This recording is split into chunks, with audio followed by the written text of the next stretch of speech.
اللہ کی رسی کو مضبوطی سے پکڑ لو. اب انسانی تخیل اور ذہن میں بات پیدا ہوتی ہے آخر اللہ کی رسی دکھتی کیسے ہے, اللہ کی رسی کو کیسے ہم پکڑیں؟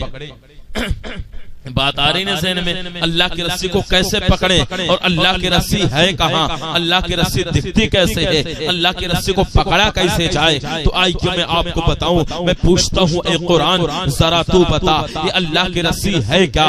تو قرآن ہمیں جواب دیتا ہے من النبیین والصدیقین والشہداء والصالحین, انعام یافتہ. اور اللہ کی رسی کون ہے؟ یہ صدیقین ہے, یہ شہداء ہے, یہ صالحین ہے. جب ہم نے ان کو تلاش کرنا چالو کیا تو جب ہمیں پکڑنا ہوا اللہ کی رسی کو تو ہم نے پیر پیرا, میر میرا, شاہ جیلا, قندیل نورانی, محبوب سبحانی, قطب لاسانی, سید الاسیاد, قطب الاقطاب, جید الاجداد, فرد الافراد, غوث الاغواث, پیر پیرا, میر میرا, شاہ جیلا, حضور محی الدین عبد القادر جیلانی کے دامن کرم کو ہم نے مضبوطی سے پکڑ لیا. دنیا نے ہمیں قادری کہنا چالو کر دیا.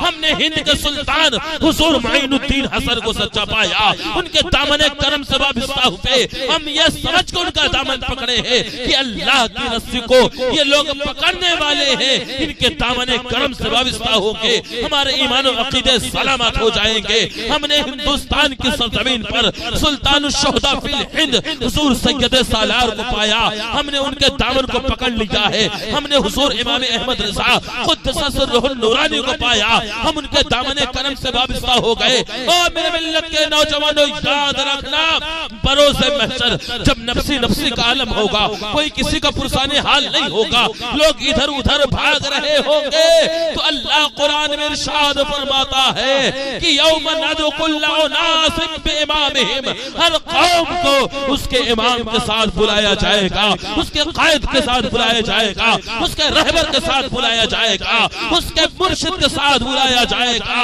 تو یاد رکھنا دنیا میں جس کی تم پیروی کر رہے ہوگے, جس کی اطاعت کر رہے ہوگے, جس کے دامن کرم سے وابستہ ہوگے, وہاں پر وہی کام آئے گا. اور علامہ جمیل قادری نے ہمیں ذہن دیا, ندا دے گا منادی یوں قادریوں کو, کہاں ہے قادری کر لے نظارہ, کہاں ہے قادری کر لے نظارہ غوث اعظم کا. تو اسیسان ملت اسلامیہ اللہ والوں کے دامن کرم سے وابستہ رہو, اس کے بڑے فائدے ہیں. اس لیے ایک کتا ہوتا پالتو, ایک ہوتا پھالتو. بتاؤ بھئیہ یار, مسکرایا کرو, مسکرانا سنت ہے. ایک ہوتا پالتو, ایک ہوتا ہے پھالتو. اور جو پالتو ہوتا ہے اس کی گردن میں کسی کی غلامی کا پٹا پڑا ہوتا ہے. کوئی مارنے سے پہلے سوچتا ہے یار ماروں گا کہیں اس کا مالک مجھے نہ مارے. اور جو پھالتو ہوتا ہے, میرے امام فرماتے تیرے در سے جو یار پھرتے ہیں, تیرے در سے جو یار پھرتے ہیں, در بدر یوں ہی خار پھرتے ہیں. ہائے غافل وہ کیا جگہ ہے جہاں 5 جاتے ہیں 4 پھرتے ہیں.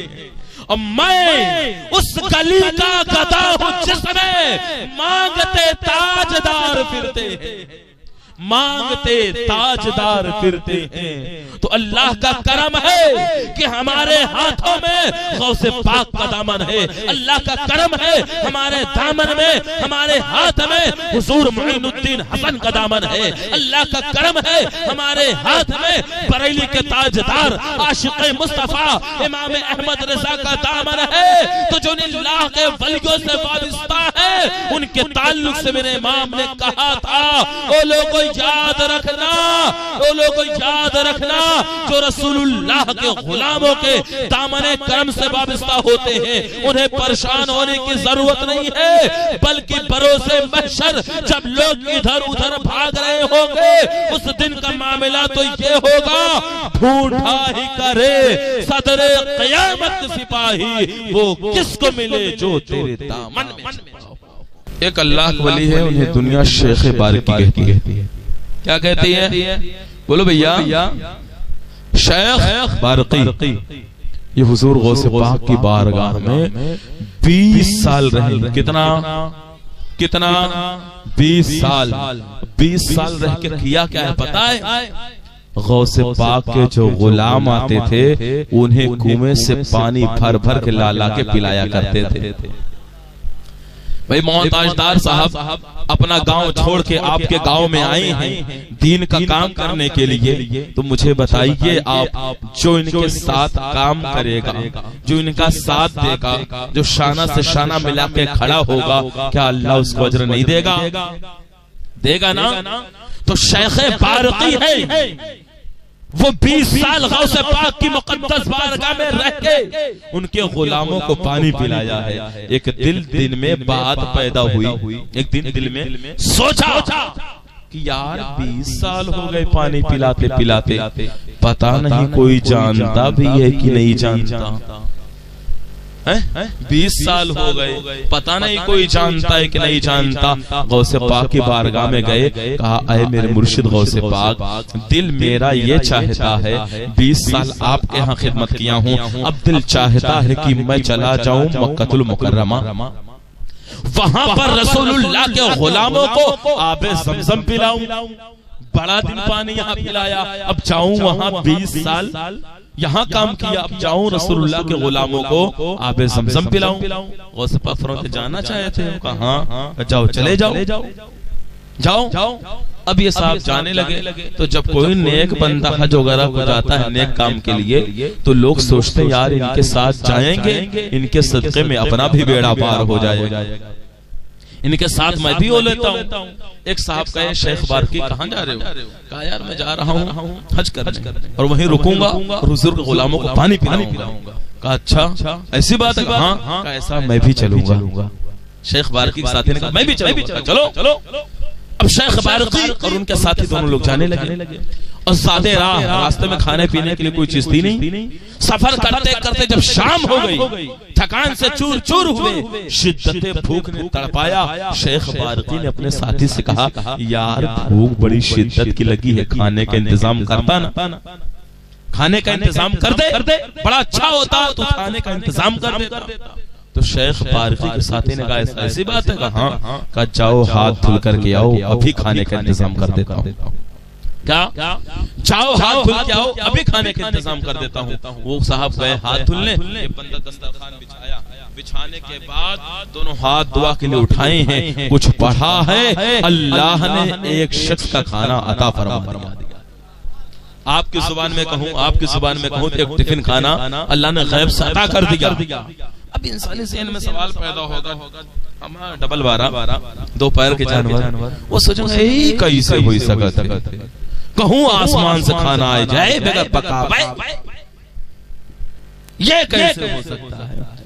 تو ان سے کہو بتا میرا نبی نبیوں کا تاجدار ہے کہ نہیں؟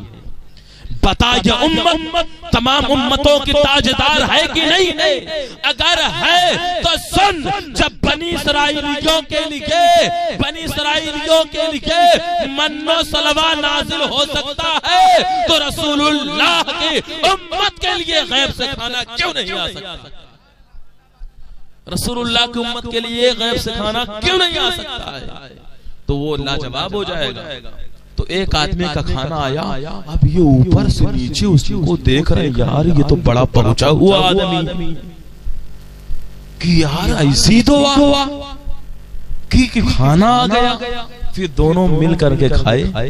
پھر دوسرے دن کا سفر چالو ہوا، چلتے چلتے جب شام ہوئی، کہا یار جیسے کل منگوایا تھا نا پھر آج انتظام کر دیتا. جب ذائقہ مل جاتا ہے تو انسان چاہتا ہے ملتا رہے. اور دوسرے دن تھکان سے کہا یار پھر کل کی طرح منگا دیتے. کہا جاؤ ہاتھ دھل کے لاؤ. گئے ہاتھ دھلنے، دسترخوان بچھا دیا گیا، کھانا اللہ نے انہیں دعا کی، اللہ نے پھر غیب سے کھانا عطا کر دیا. اتنا کہ ایک آدمی کا کھانا دونوں لوگوں نے مل کے کھایا. اب جو دونوں لوگ کھا لیے، پھر تیسرے دن کا سفر چالو ہوا، اور سفر کرتے کرتے جب شام ہوئی ہے پیارے، پھر کہا یار آج بھی بھوک لگ گئی ہے، آج پھر انتظام ہو جاتا. تو شیخ بارقی کے ساتھی نے کہا سنو، 2 دن سے دعا میں کر رہا، آج باری آپ کی ہے. 2 دن میں منگایا ہوں، آج باری آپ کی ہے. یہ بڑے تاج میں یا اللہ پتہ نہ ہے کہاں پڑھت رہا، ہم کیسے منگاؤ؟ یہ تو منگائے دیتے رہے ہیں، پتہ نہیں کہاں پڑھت رہے ہیں، اب ہم کیسے منگائی؟ اب یہی سوچ رہے ہیں. پھر سوچا یار بڑی خدمت کیا ہوں غوث پاک کی بارگاہ میں. جاؤ ٹھیک ہے، جاؤ ہاتھ دھل کے آؤ، میں بھی منگاتا ہوں. یہ صاحب کا ہاتھ دھلنے، انہوں نے دسترخوان لگایا، دعا کے لیے ہاتھ اٹھائے، کچھ پڑھا. روزانہ ایک آدمی کا کھانا آتا تھا، اس بندے نے دعا کی، اللہ نے 2 آدمی کا کھانا عطا فرما دیا. 2 ٹفن کھانے آ گئے. جب کھانے آ گئے تو یہ بندہ جو شیخ بارکی کے ساتھ تھا وہ اوپر سے نیچے ان کو دیکھتا ہے، کہتا ہے یار 2 دن سے مجھ سے منگوا رہے ہو اور اتنے پہنچے ہوئے مجھ سے ڈبل منگوائے، مجھ سے ڈبل منگوا لیا. اس کا مطلب آپ کی دعا میں بڑا اثر ہے. بتا تو صحیح تو نے پڑھا کیا تھا، بتا تو صحیح تو نے پڑھا کیا جو تجھے ڈبل کھانا تھا ہو گیا. تو شیخ بارقی فرماتے ہیں پہلے آپ بتائیے، کہانی پہلے آپ بتائیے. جب آپ ہونے لگا تو اتنے میں شیخ بارقی فرماتے سنو، میں دعا کے لیے ہاتھ اٹھایا اور کہا یا اللہ جس بندے کے صدقے سے 2 دن سے یہ منگا رہا ہے نا، اسی کے صدقے مجھے بھی عطا فرما دے. جس بندے کے صدقے 2 دن سے یہ منگا رہا ہے اسی کے صدقے مجھے بھی دے دے. اللہ نے ڈبل دے دی. اچھا یہ بتاؤ تم کس کے ذریعے سے دعا کرتے تھے؟ بھائی میں تو بتا دیا تم کس کے ذریعے سے کرتے تھے. تو ان کے ساتھی نے کہا، شیخ بارقی کے ساتھی نے کہا سنو، میں اللہ کی بارگاہ میں عرض کرتا تھا اے اللہ جو غوث پاک کی بارگاہ میں 20 سال سے خدمت کر رہا ہے، اگر اس کی خدمت مولا تو نے قبول کر لی ہے، میں اس کا وسیلہ تیری بارگاہ میں پیش کرتا ہوں، مولا تجھے کھانے عطا فرما دے. تو جب میں یہ دعا کرتا تھا تو اللہ کھانے عطا کر دیا کرتا تھا. شیخ بارقی رضی اللہ عنہ جب اتنا سنتے ہیں، وہ جا رہے تھے حج بیت اللہ کے لیے، وہ جا رہے تھے مکہ المکرمہ کے لیے، لیکن فوراً وہ بغداد کی طرف رک کر لیتے ہیں، بغداد جانے لگتے ہیں. ان کے ساتھی نے پوچھا کیا وجہ ہے، کیا وجہ ہے؟ اب تمہیں آب زمزم نہیں پلانا، وہاں نہیں جانا، یہ بغداد کیوں جا رہے ہو؟ وہ فرماتے ہیں بلحبس اور سیم و زر کی بندگی اچھی نہیں، ان کے در کی بھیک اچھی، سروری اچھی نہیں، اور سروری خود ہے بکارن، بندگان شاہ کی ان کے در کی بھیک اچھی، سروری اچھی، ان کے در کی بھیک اچھی، سروری اچھی نہیں. کہا یہ بات کیا ہے، ماجرا کیا ہے، واپس کیوں جا رہے ہو؟ تو شیخ بارقی فرماتے سن، جب تک تو دعا کر رہا تھا تجھے علم نہیں تھا. سن وہ 20 سال والا بندہ کوئی اور نہیں ہے.